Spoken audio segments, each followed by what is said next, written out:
नमस्कार दर्शकों, मैं हूं ऐश्वर्या कपूर और आप देख रहे हैं मेरे साथ पूछता है भारत। शुरुआत ऐश्वर्या के एजेंडा से, और ऐश्वर्या के एजेंडा शुरू हो वहीं मैं आपको बता रहा हूं कि रिपब्लिक बिजनेस आज लॉन्च कर दिया है अर्नब गोस्वामी ने। जी हां, रिपब्लिक बिजनेस लॉन्च कर दिया है। तो एक और चैनल आपके सामने, रिपब्लिक बिजनेस शुरू हो गया है। इंडिया इकोनॉमिक समिट इस समय चल रहा है लाइव, एक के बाद एक मंत्री आ रहे हैं उसमें। बहरहाल शुरुआत करते हैं पूछता है भारत की। और दर्शकों, जब मैंने कल आपसे कहा था कि कौन है मोदी के सामने, कौन दे सकता है मोदी को टक्कर, हर कोई तो फेल हो गया। नीतीश कुमार फेल, राहुल गांधी एक बार नहीं मल्टीपल बार फेल, अखिलेश यादव टक्कर में ही नहीं आते, वो तो बाबा से लड़ रहे हैं। ममता बनर्जी केसीआर के बाद, केसीआर की हालत देखने के बाद बंगाल छोड़ने को तैयार नहीं है। वो कह रही हैं ये अलायंस वलायंस अपने पास रखो, बंगाल रहेगा तो टीएमसी रहेगी।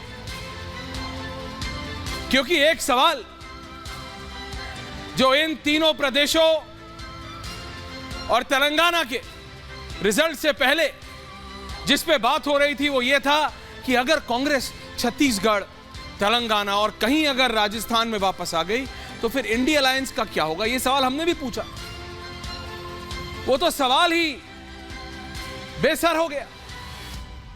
क्योंकि कांग्रेस खुद धराशायी हो गई। तेलंगाना के अलावा जहां पे उनकी भिड़ंत केसीआर से थी, और केसीआर ने गलती यह की, उन्होंने मोदी से टक्कर ली। केसीआर ने बोला कि देखो 10 साल तो मैं यहां हूं, तेलंगाना में हूं, अब तेलंगाना से तो मुझे कोई हटा नहीं सकता, ऐसा भ्रम हो गया उन्हें, और अब मैं मोदी से टक्कर लूंगा नेशनल एस्पायर कर, कि अब मैं राष्ट्रीय स्तर पे जाऊं। और राष्ट्रीय स्तर पे जाने के चक्कर में कहीं के नहीं रहे। और यह बात ममता बनर्जी भली भांति समझ चुकी है, क्योंकि जो भी ये एडवाइजर्स थे जो कि समझाने की कोशिश कर रहे थे सबको, देखो नेशनल हो जाओ। कमलनाथ को मेरी टीम ने, धीरज ने, शुभम ने सबसे आगे तो रखा है, लेकिन कमलनाथ तेज तेज चल के सिर्फ बुके देने गए शिवराज चौहान, और साथ में अपने बेटे को ले गए, अपने सांसद बेटे को ले गए कमलनाथ, क्योंकि उनको पता है ये उनका आखिरी विधानसभा इलेक्शन था फिजिकली स्पीकिंग, और उनको पूरी तरह से अकेला छोड़ दिया कांग्रेस पार्टी ने। वो एक अलग डिस्कशन का मुद्दा है। मैंने आपको बताया था क्यों। उस दिन के बाद से, जिस दिन से कमलनाथ ने कहा था कि भारत तो ऑलरेडी हिंदू राष्ट्र है, उस दिन से बिल्कुल अलग थलग पड़ गए कांग्रेस के अंदर ही। कांग्रेस ने ही अपने नेता का साथ छोड़ दिया। सोचिए आप, कांग्रेस ने ही अपने नेता का साथ छोड़ दिया। और जब तक बात अगर पर्सनालिटी की करें, पर्सनालिटी फाइट की करें, तो मोदी का कद इतना बड़ा हो गया। ऑलरेडी बीजेपी को पूर्ण विश्वास था कि कोई टक्कर देने के लिए है नहीं, लेकिन इन 3 राज्यों के रिजल्ट के बाद तो बीजेपी बिल्कुल, आप देख रहे हैं, मैं कल ऐसे नहीं बोल रहा था डिबेट में कि गौरव भाटिया आराम से बैठे, बीजेपी बेचिंता हो गई। बीजेपी बोल रही है भाई, राजस्थान में अगर वसुंधरा के बिना, छत्तीसगढ़ में रमन सिंह के बिना अगर यह हालत है तो क्लैरिटी है। नरेंद्र मोदी का ट्रम्प कार्ड ऐसा चल रहा है कि पूछो मत।